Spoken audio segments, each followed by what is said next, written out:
Assalamualaikum students, welcome to cyber max academy.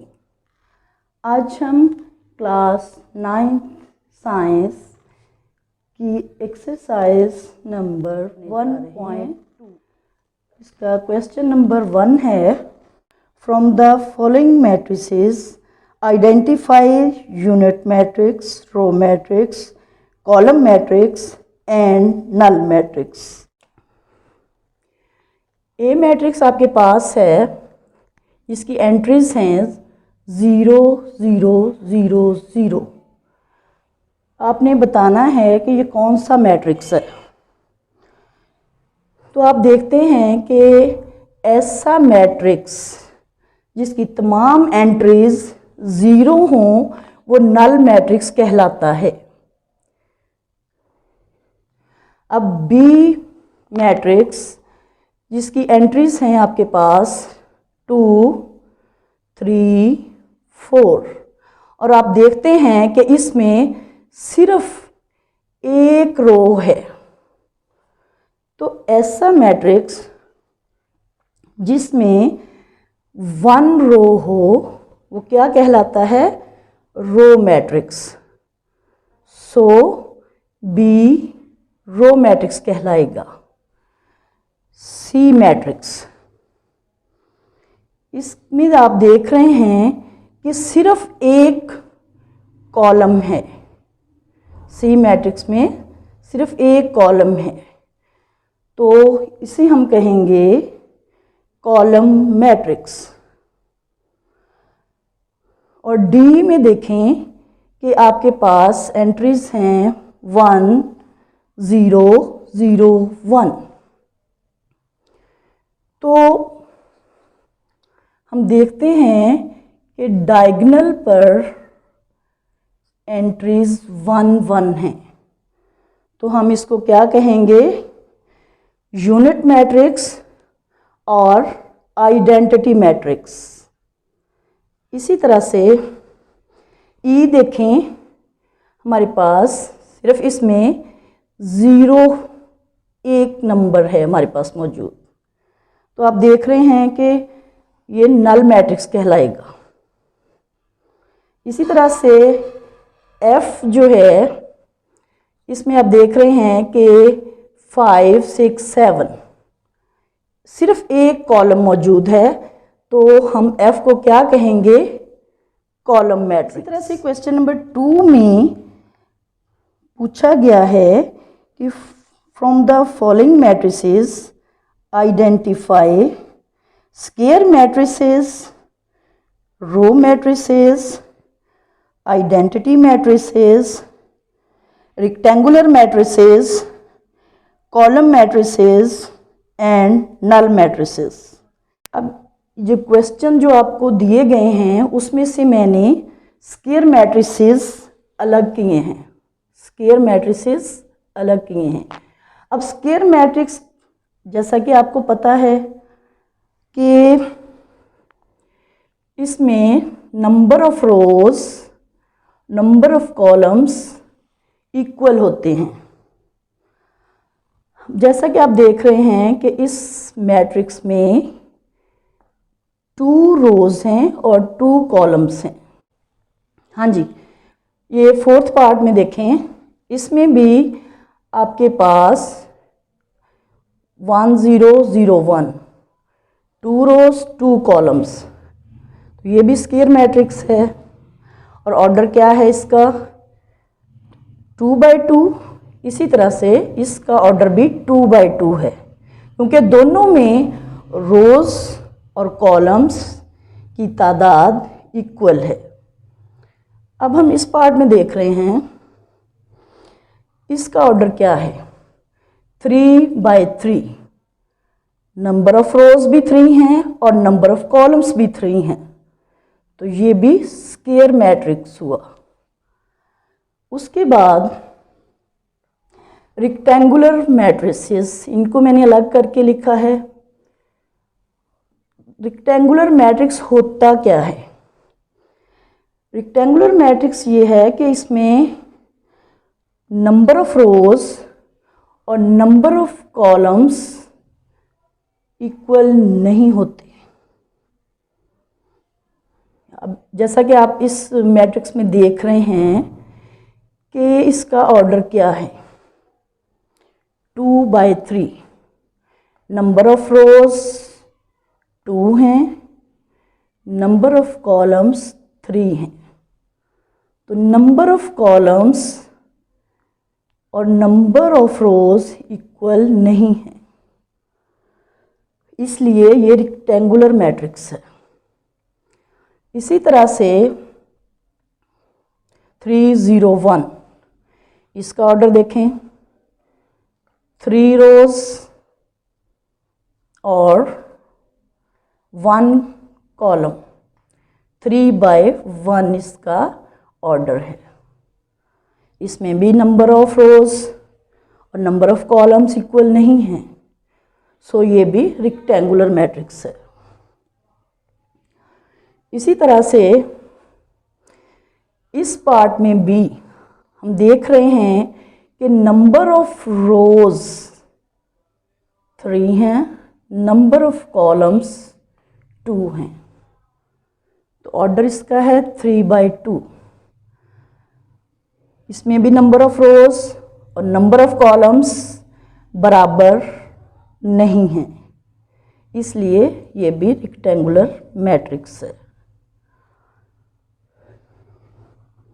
इसी तरह से आप देख सकते हैं कि ये जो मैट्रिक्स आपको दिया गया है इसका ऑर्डर क्या है, 1/3 number of rose by number of columns. इस मैट्रिक्स में भी आप देख रहे हैं कि इसका ऑर्डर क्या है, 3/1। इसी तरह से इस मैट्रिक्स में भी इसका order 3/2 number of rose into number of matrix और रेक्टेंगुलर मैट्रिसेस की बात कर चुके हैं। अब हम देखते हैं कि रो मैट्रिक्स कौन कौन से हैं।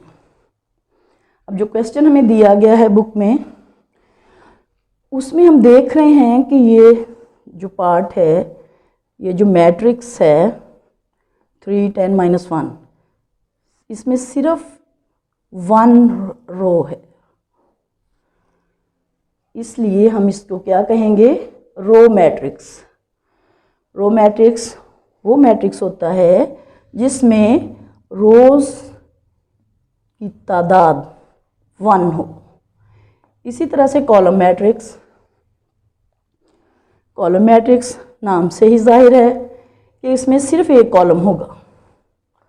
सो ये दोनों मैट्रिसेस जो हैं ये क्या हैं, कॉलम मैट्रिसेस।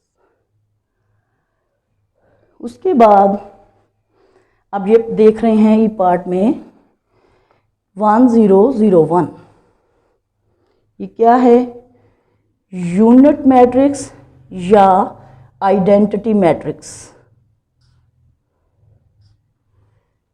यूनिट मैट्रिक्स या identity matrix, multiplicative identity matrix भी कहते हैं इसको। इसमें यह है कि डायगोनल पे जो एंट्रीज हैं वो 1 1 होंगी। क्या होगा, डायगोनल पे एंट्रीज 1 1 होंगी। इसके बाद एफ पार्ट में आप देख रहे हैं कि सारी एंट्रीज आप नोट कर रहे हैं कि 0 0 हैं। तो ऐसा मैट्रिक्स जिसमें तमाम एंट्रीज 0 हों वो क्या कहलाता है, नल मैट्रिक्स।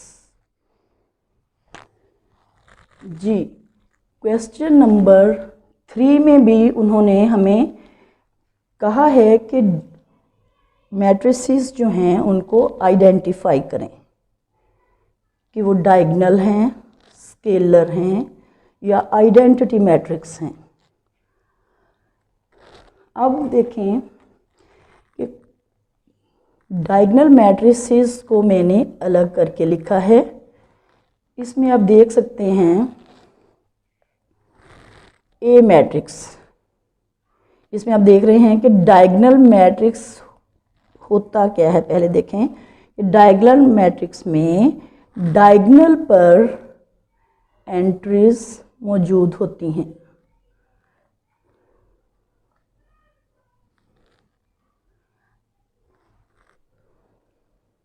इसमें कम से कम एक एलिमेंट जो है वो नॉन ज़ीरो होना चाहिए, जैसे कि ये है।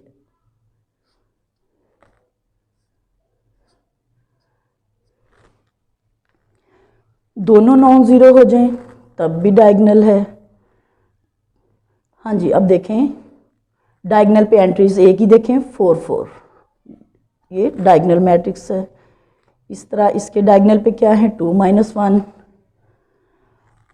सी में क्या है डायगोनल पे 1 1, डी में क्या है 3 0, ई में क्या है 5 - 3 2, 1 + 1 ये भी 2। तो डायगोनल पे एंट्रीज हमारे पास मौजूद हैं। स्केलर मैट्रिसेस, स्केलर मैट्रिसेस को हमने सेलेक्ट करके लिखा कि इसमें जो है डायगोनल पे सेम नंबर होगा। क्या होगा? डायगोनल पे सेम नंबर एग्जिस्ट करेगा, जैसे 4 4 2 2।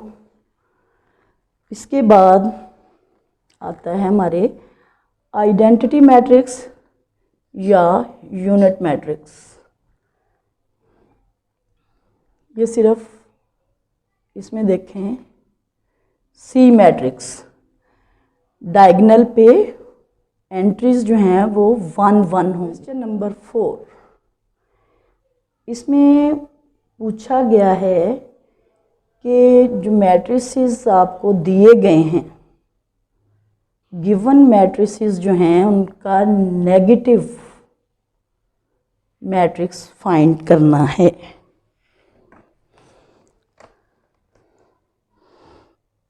जी, find negative matrices A B C D and E. जी, ए की एंट्रीज पे आप गौर करें 1 0 -1। तो नेगेटिव मैट्रिक्स हमने कैसे लिखना है?